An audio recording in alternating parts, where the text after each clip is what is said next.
भारत सरकार अधिनियम 1935 के अंतर्गत क्या क्या हुआ था, इसके बारे में इस वीडियो के माध्यम से मैं बताने जा रहा हूँ।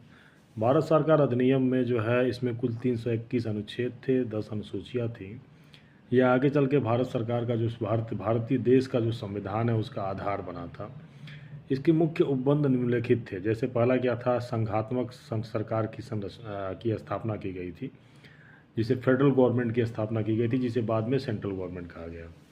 दूसरा क्या था, केंद्र में द्वैत शासन की स्थापना की गई थी। द्वैत शासन का मतलब ये समझिए कि राज्य सरकार और केंद्र सरकार, राज्य सूची के विषय अलग और केंद्र सूची के विषय अलग किए गए थे। तीसरा, प्रांतों में स्वायत्त शासन की स्थापना। प्रांतों में स्वायत्त शासन की स्थापना का मतलब ये हुआ कि जो विषय प्रांतों से संबंधित थे उस पर उनका डिसीजन लेने का जो अधिकार खुद का था वो स्वतंत्र अधिकार था। चौथा, केंद्रीय विधानमंडल। केंद्रीय विधानमंडल आज की लोकसभा से संबंधित हो सकता है। पांचवा है प्रांतीय शासन व्यवस्था।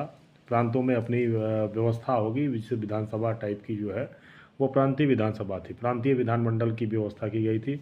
केंद्र व राज्यों में शक्तियों का स्पष्ट विभाजन कर दिया गया। ये 7वां बिंदु था जो बहुत ही इम्पोर्टेंट था। ये 7 बिंदु था।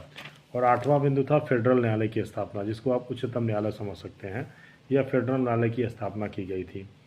मतलब जो भारतीय सरकार अधिनियम 1935 थी, इसकी यह मुख्य 8 बातें थीं जो आगे चलकर भारत सरकार का जो संविधान है उसका बेस बनी थी। नमस्कार।